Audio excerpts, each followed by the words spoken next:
we re-signed Kayla Sharples, new contract through 2027 with a 2028 option.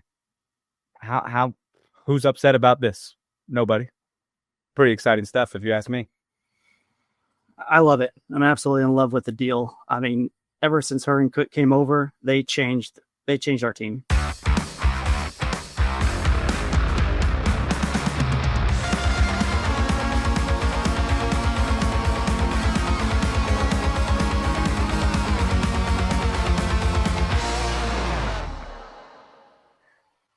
What is going on, everybody? Welcome back to Currently on No Other Pod, part of KC Sports Network. My goodness, it's been too long. NWSL is back in action. I'm Daniel Kooser here with Chris Wright to talk all about it. Chris, what have you been up to, man? How you doing? Oh, I feel like the time went by really quickly, but between when we recorded last, but simultaneously it went by really slowly. Yes. Happy Soccer's back. It feels nice. You know, we had that little friendly tournament that we won, and that's been the extent of our women's soccer watching. And I'm very excited to have a game this Friday, man. August 1st, we go to Louisville on Prime Video. Very exciting stuff. Oh my gosh, you went to AEW event. Did we talk about that already? I can't remember. Briefly touched on it, but we didn't kind of go into any kind. What day was that? What do you remember the date? Oh my God. Do you remember the date? July 12th. You went on the 12th, so we absolutely talked about it. Never mind. Cut it. Slice it up. I don't give a shit. We already talked about it. I'm always happy to talk about AEW anytime, so, you know. I'm over it. I'm over it now. It's done. Dude, but we have some odds and ends that have happened since we've been away. I think one of the most topical ones is that we loaned midfielder Jereko out to the HB Kooser team that is also owned by the Longs, who were also in town for a scrimmage last Friday, wasn't it? Yeah. I know our buddy Chip went to that. That's they were giving away free T-shirts. HB Kooser T-shirts, man. It's pretty neat. Man, I should have tried to get out there a little more. You didn't make it out there? Yeah, I did not make it. Well, why not? Were you busy or something? Oh, I wish I would have. Pretty cool though. They were able to bring this team in and showcase them in front of their fans. It definitely wasn't a packed house or anything like that. Pretty warm, pretty muggy, pretty humid as it is right now. Gotta tell you, I put a shirt on at the last minute, buddy. I was gonna do this podcast shirtless, so you're welcome. I mean, I think we'd be thanking you if you didn't. We're all just home. Trying to keep our thermostats from going too low, so we're not paying an arm and a leg. You know what I mean? That's that home life.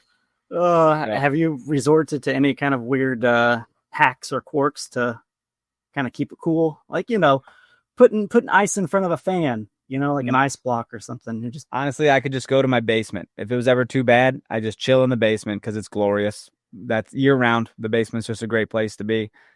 But it's not horrible. What do you keep your summer thermostat at? What's your cool air set at?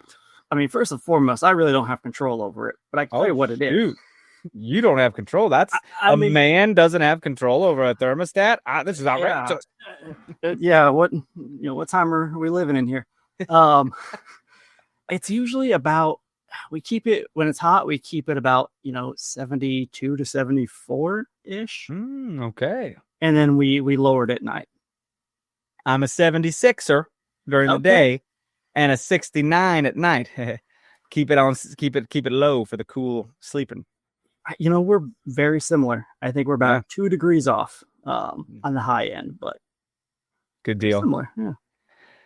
Good deal. It's just I hope everyone's staying cool out there, man. It's just rough. My wife went out there pulling weeds and stuff today, and I was like, should you be outside? And she's like, it just won't be long. And she comes in like, she's just like, well, that was terrible. I played kickball on Sunday. Oh. And our game was at 5 p.m. So, kind of around peak heat. And buddy, so like I have like an undershirt and I have it's kind of a jersey. It's kind of a mesh jersey. But so I had undershirt under and then that, and I thought I was gonna die. Like I had to reapply sunblock. My face was red for like a day and a half. Oof. Like I didn't even want to run. It got to the point where like I see a ball and I'm mentally trying, but my body's not moving. You know, I had 3 bottles of water out there I was chugging.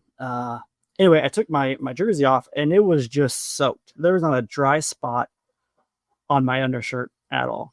It was, oh my God. It made me wonder why people still play, because the real field was like 115 or something like that. Like, bro, yes.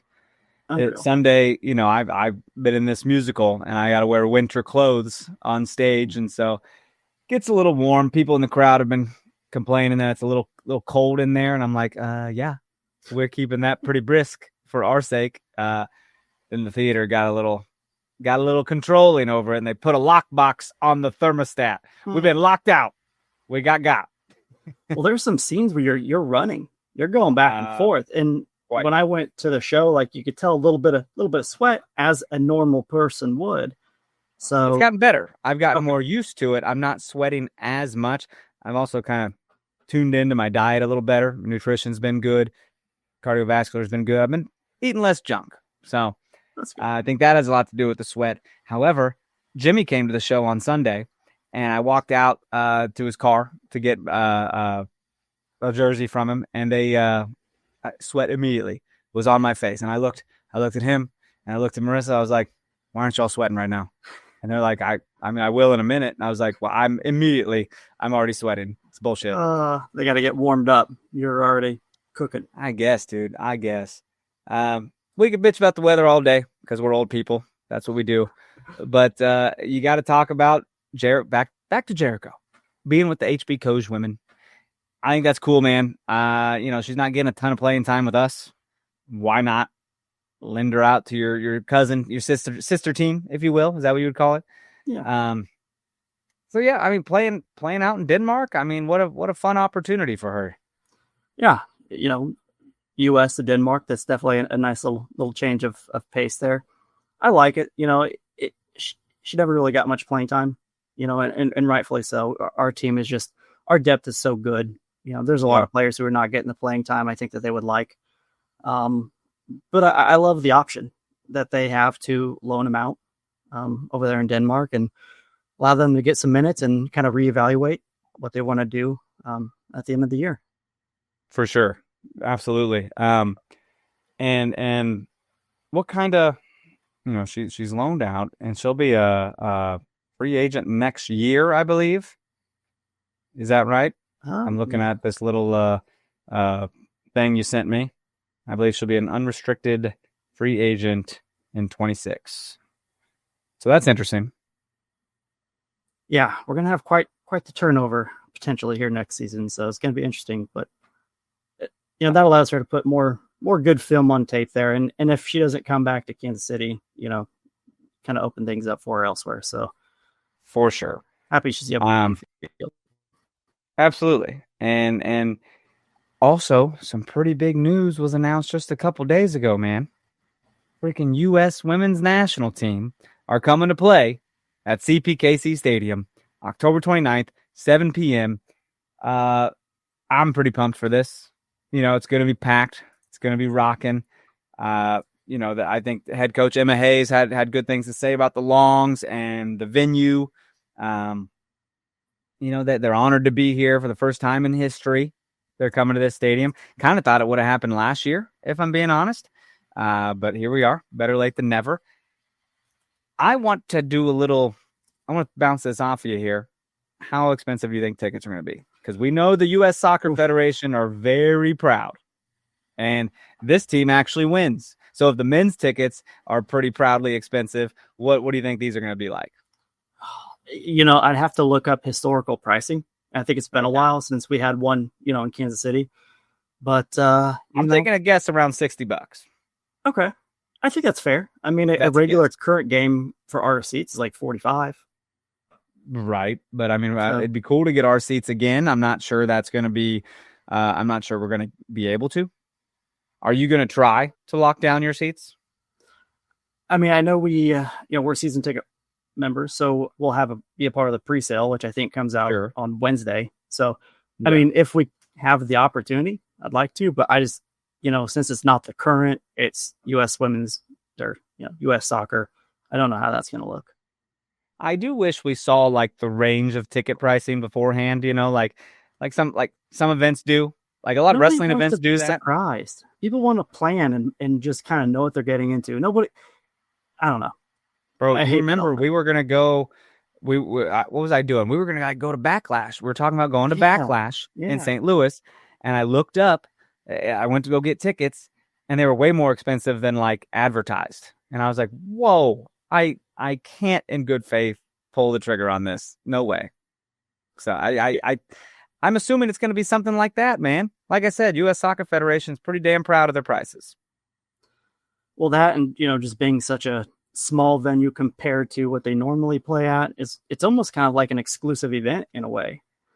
It's going to feel very intimate. Absolutely. So, I mean, I'm definitely going. It doesn't really matter the cost to me, but I hope they don't try. Oh, there you go. Yeah. So whatever the cost, you're in. You don't give a shit. I mean, I definitely give a shit, but I'll make it there. I'll be there for sure. You're pulling the trigger regardless. There's no like. I mean, it won't be three figures. It won't be three numerals. So. No, and it's the first time they've played there will be historic, and just given the size of the venue, you don't know when they're going to come back. It kind of feels like it's billed a little bit as we love what they're doing for women's soccer.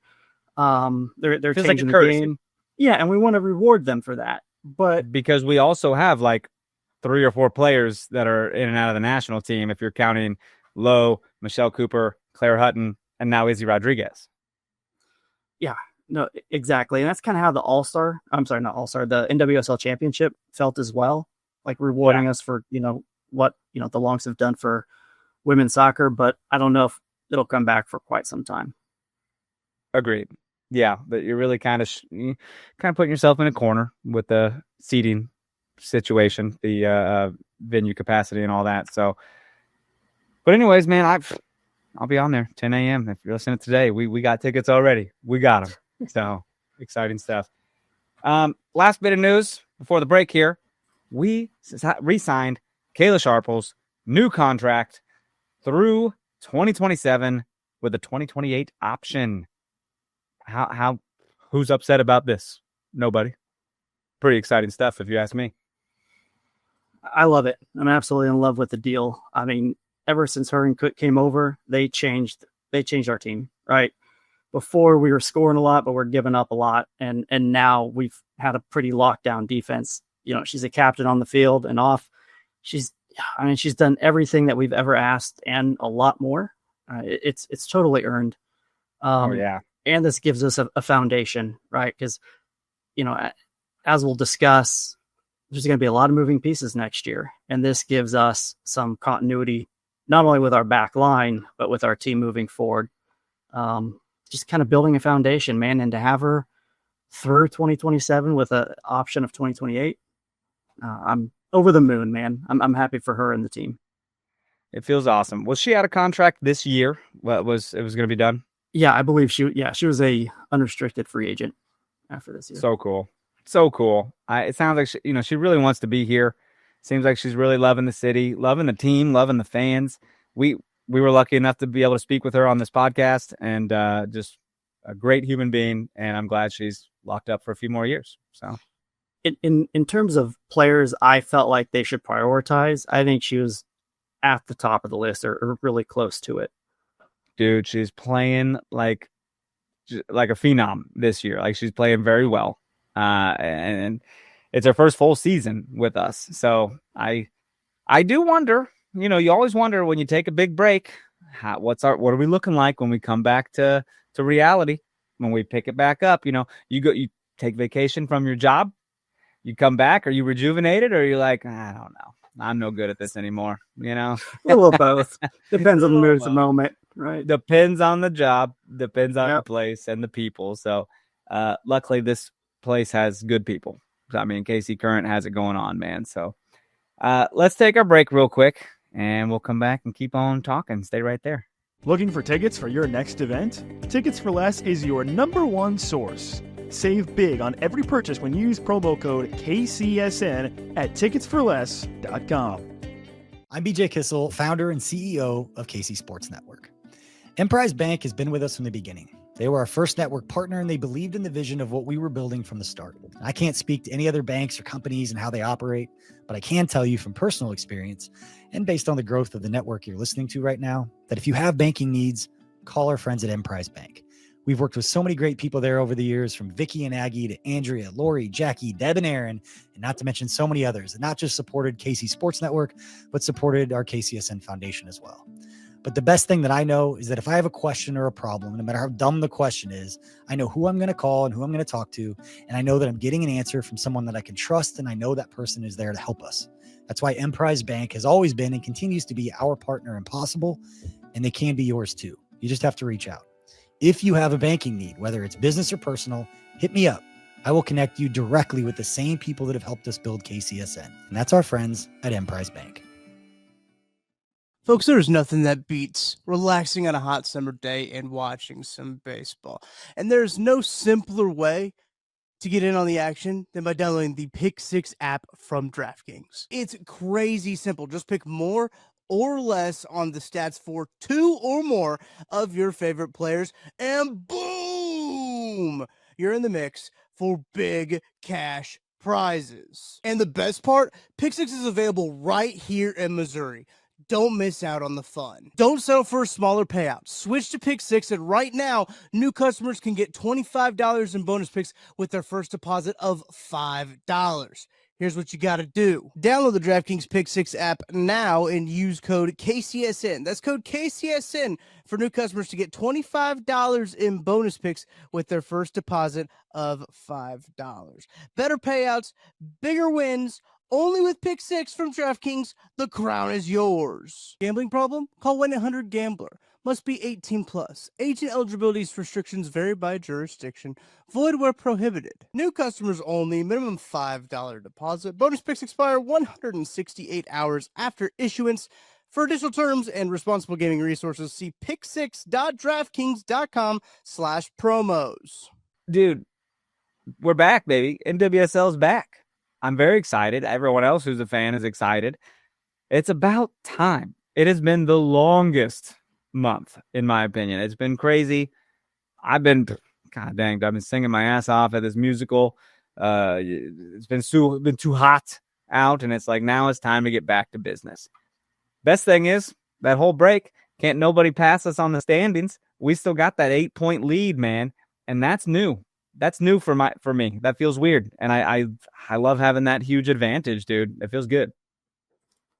It's a luxury, right? Like, it's an absolute luxury to be ahead by, those 8 points. And we have a lot of challenging games coming up. Obviously we have, Louisville, and then we have Orlando after that. So, and I know we talked about it a lot the first half of the season, but we've already played Orlando, San Diego, in Washington, at their place. So they have to come here. So 100%. It's definitely going to be an advantage, whether or not that translates into wins and points, we'll see. But, you really can't ask for much more, man. Our only, 2 losses were losses that we probably shouldn't have had. It's crazy, right? We could absolutely be undefeated right now. We still remain the only team that has yet to draw a game. So that's pretty wild stat, in my opinion. Yeah. Excuse me. I had to mute myself and cough for a minute. I think that, God, dude, I see no reason we should falter here. I mean, don't you clip that. Don't you clip that and let people hear me say that and jinx us to high heaven. Nick, because cut it out. Cut it out. Don't clip it, Nick. I will. Look at him immediately clipping it. That's what he says. When people watch this on YouTube, can they see the chat like that? Can they see little chat bubbles pop up, or is that just for us? He says no. That's too bad. It's too bad. Be hilarious. Sometimes we get Nick talking about NASCAR over on the other pod with Jimmy. Dude's a NASCAR guy, man. Who knew? Did not know that. So Are you worried about this Louisville game on Friday at all? I mean, they're in playoff position, and they just won the Women's Cup. Yep, I was going to mention that as well. Yeah, they're in form too, right? They didn't just have a month off doing nothing. They won the Women's Cup there. They what? It's their second Women's Cup, right? Yeah. And this was penalty kicks. This was down in Brazil, and they defeated Palmeiras, who we brought to town to play in Kansas City. So I don't know, man. Louisville's always kind of been a creepy team, a little sneaky team. So I do want to win this game, obviously, but I am a little nervous about it. Yeah, they're one of those teams that always just, we're going to win by a goal or lose by a goal. It's always going to be close. They're in form. I mean, their tournament, I think, was more competitive than ours. We had a lot of, traditionally non-starters play, get some minutes. We gave some of our starters some rest. So I hope that time off doesn't affect, some of our players who consistently start. But did you say they played their starters?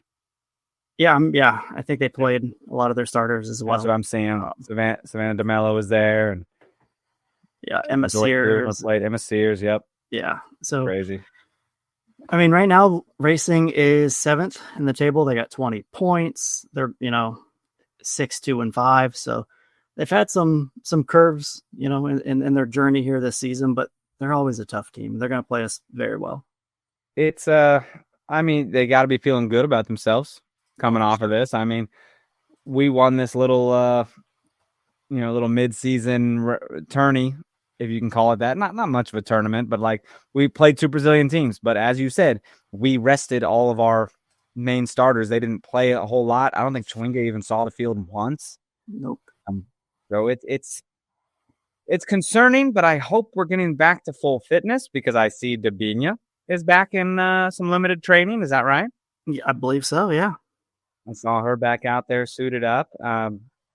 Low played in the exhibition, by the way, right, in the scrimmage. So it's nice to see her out there. So I'd like to think we're getting back to where we need to be. But this is a scary one, man. I don't know. And I do want to, there was a mid-season thing that happened here. I have it right here. Former NWSL player Merritt Matthias broke down her top 5 players to watch in the second half of the season. Did you see this at all? I did not. She's got Michelle Cooper at number 4. She says, what do you get when you combine a bit of NWSL experience, speed, toughness, and a dash of IDGAF? Michelle Cooper in her 3rd season of her professional career. Being surrounded by a talented Kansas City roster has only made Cooper level up her game, and it shows. From her on-ball decision-making, cross-selection, chance creation, and goals scored, Michelle Cooper is doubling down on her potential and becoming a prolific forward in front of our eyes. Couldn't say it better myself, man. She's one to watch. I mean, on that list also is Kenza Dali from San Diego. M.A. Vignola? Is that how you say that? Yep. For Angel City. Mia Fischel for, gosh dang it, what team is Mia Fischel on? She's now, she was with Chelsea. She's now with the Reign. Okay. I'm looking at this picture. I'm like, that looks like a Chelsea jersey. And then top of her list is Esther Gonzalez, who's just having a great career, dude. She's in the MVP race, in the Golden Boot race, having herself a season. So played well in the Euros too. Yep. And it's Michelle Cooper is a blast to watch, dude. I mean, she's got those young legs, so she's not going to get tired as fast as some of the older people. And is just a beast of a competitor. It just wants to win every duel, make every cross, put it into a dangerous position at all times. Nobody should be that powerful, that fast, and that technically skilled in one package. I agree. I agree. Wanted to mention one more thing. ESPN analyst and former footballer Leanne Sanderson made some MVP predictions. Put Esther on top. It's like, God dang. I mean, I guess she's the current leader, right? Basically, it's hard to go against her right now. She's got Chewinga at number 2, reigning MVP, kind of knocking on the door there of Esther's scoring record right now. Has 8 goals, 2 assists, just edging out Banda for second place in the race. Right. So can you imagine? Can you imagine what a second MVP would do for Chewinga? This lady's also got Dabinia on the list at number 4. Still in the conversation, you can't ignore Dabinia at all. Football IQ to the max. I think she was like the favorite, or at least leading the charge before she got hurt. Yeah, she was up there and then had to take a step back. Very frustrating for her. Luckily, that did not bother us one bit. We just kept rolling. So, I don't know, man. What can we expect from this Friday game, dude? I mean, whenever you're coming back from these breaks, it's always a little bit of like, can they pick up where they left off, or can they change, whatever form they were in if it was bad. I mean, I think both teams ended kind of strong, at the tail end of the first half of the season here. We did play Racing, towards the end of the first half, and we won 4-2. Malay had an own goal. Cooper scored. Bia and Chewinga all scored 4-2. And then they scored in the 62nd and then the 88th to kind of make it a little closer. But I mean, just like almost every other game, we came out strong. We kind of put them on their back foot. We were up 3-0 at one point. So it's going to be tough, man. They always, and we're playing there. So they're just going to make it close. Do you know that Louisville scores more goals away than they do at home? Okay. Yeah, man. They scored 11 away goals and only 8 at home. We've scored 12 away goals. So that, I mean, the numbers don't lie. Like, we should be able to get this done. Right. Let's go over there, get ahead early. Hopefully this heat wave is over for now. It all stacks up, man. Like, we've scored 10 total goals more than they have. When we talk about consistency at home, we score more goals than anybody in the league. Away, we scored the second most. Woo. In Racing is 7th on both home and away. So in terms of consistency, I mean, we absolutely got it. We're going to be healthy. I think we should get it done. But I can never get past Louisville. Can never get past it. They always, scratch and climb to make a game interesting.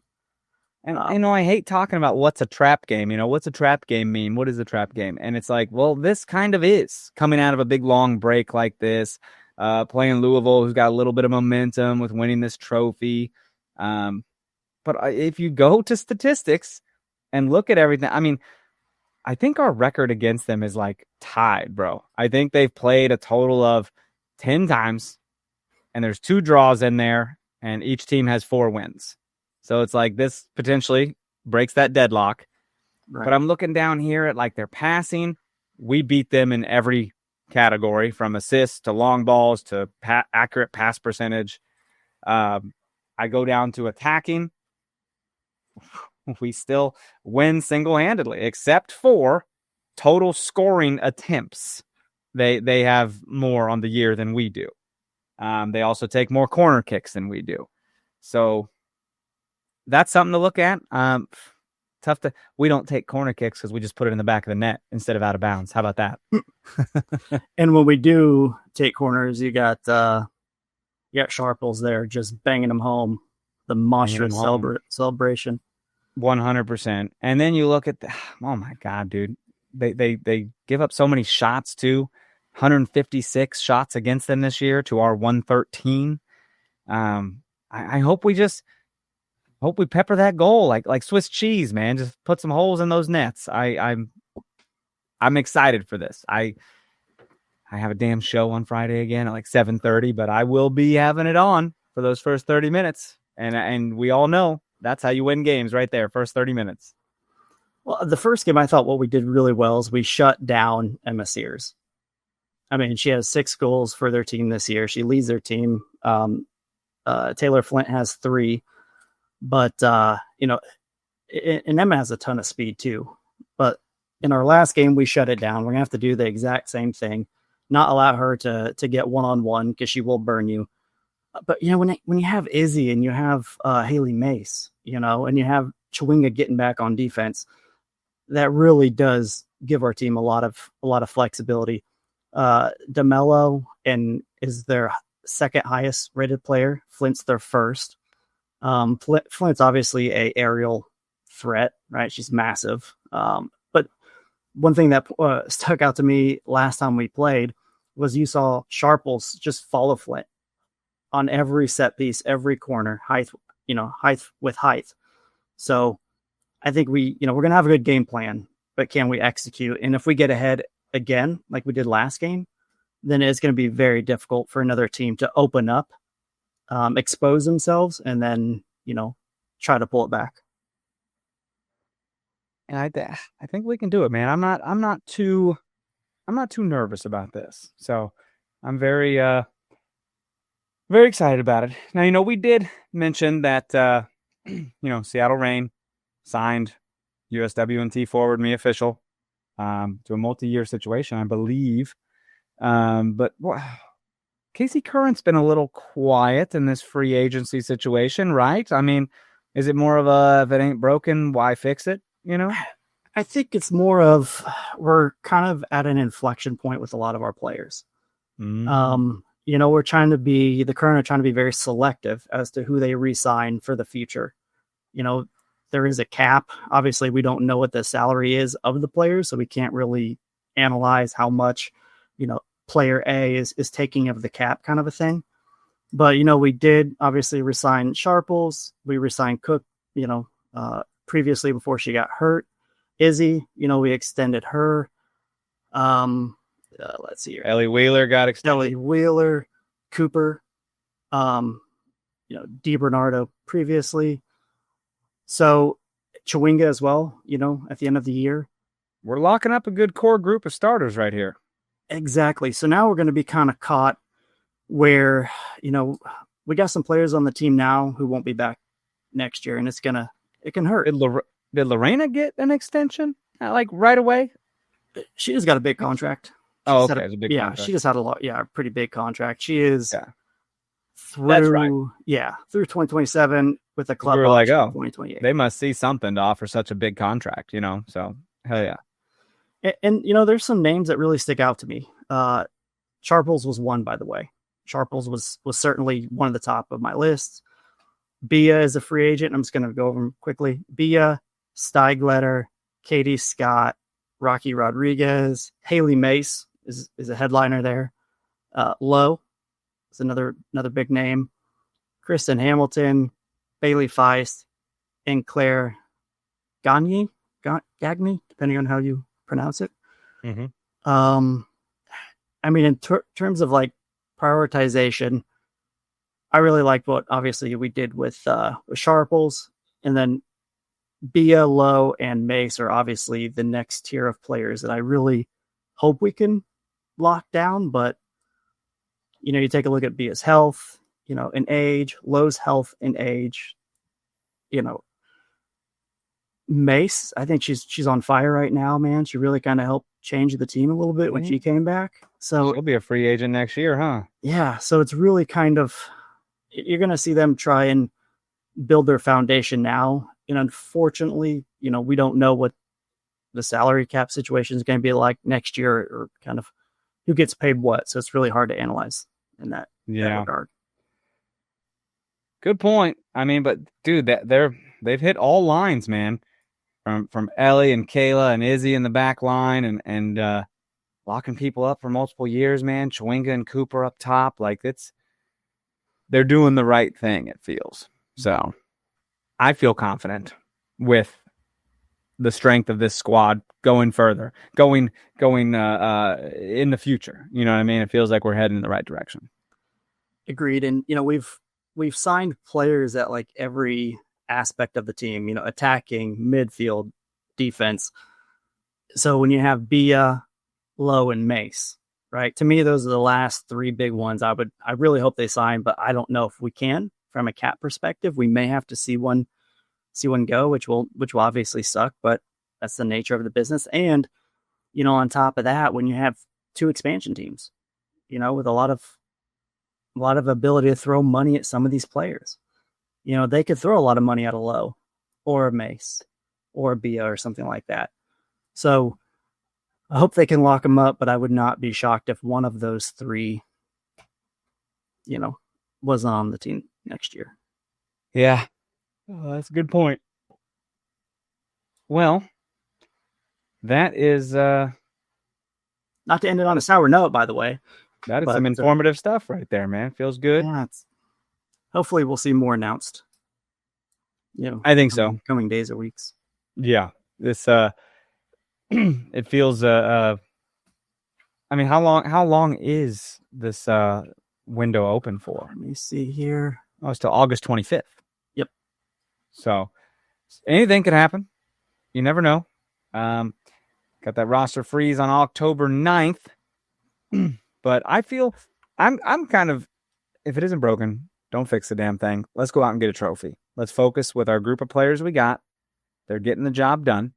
There's 2 little lousy losses in there that no one cares about. Those 2 little guys, don't worry about those little guys. Doesn't matter. We're 8 points ahead. It doesn't matter. Half. It doesn't matter. I mean, am I sitting there thinking like, wait a second, we could be 14 points ahead? That's crazy. But 8 feels good. Give us something to fight for. We'll get to that 14. I heavily believe that. But it starts, second half of the season starts this Friday, man. I'm excited. 7:00. Get on our Prime Video. That's right. They flexed us up, right? That's right. They said NWSL Plus? Absolutely not. This is the league leaders. They got to go on Prime. Yeah. So, we don't do none of that weak stuff. We're prime time, baby. Don't make people hook up a computer to watch the thing. Don't even worry about it. Now, taking a look at the next 3 games, we got Racing, Utah, and Orlando. Obviously, we talked about Racing. Utah, bottom of the league, man. I don't care. We definitely should get that one done. And then we have that prime time, marquee game against Orlando. I don't want to get too far ahead, but definitely something to kind of keep in the back of your mind. Well, the team's not going to get too far ahead. The team's not going to think about what's in the future. You know what I mean? It's all about right now. Like, let's go get those 3 points. But you're right. You can't take it for granted, but you just need to healthily win this away game in Kentucky. So, and there's no rush to throw Dabini out there to throw low, right? Why would there be? We have so many other people that are willing to get the job done too, man. That's what we've proven. Yep. So, okay. Any game of the week situation? Is it like a Washington-Portland situation or Orlando? Maybe Utah gets the upset there. Doubtful. Let me take a look here. Seattle and Angel City could be a fun one. Gotham will probably smash Chicago. Chicago's just bad, and Gotham is quite good. It's crazy, man. I mean, gotcha. North Carolina and San Diego can be kind of... North Carolina can beat anybody, and they can lose to anybody. So that's going to be a good game in my eyes. Washington and Portland is going to be a good game. That's 4 versus 5 right there. That's 4 versus 5. And a lot of those other teams are kind of grouped together, man. Orlando has 25, Portland has 22. So yeah, those points are going to certainly matter in terms of playoff seeding and home and away. So 100%. That should be good. Yeah, those are the 2 other games that are kind of in my eyes. Cool. Well, if there is nothing else on your end, I will say goodbye to everybody. Thank you for being here, listening to the dulcet tones of Currently on No Other Pod. As always, hit us up on socials at No Other Pod, at Dan Kooser, at Chris Wright 21. Email us, nootherpod@gmail.com. And we will just count on being here next week for hopefully the only kind of pod we know how to do, and that's a victory pod. So stay tuned. We'll see you guys next week. We love you.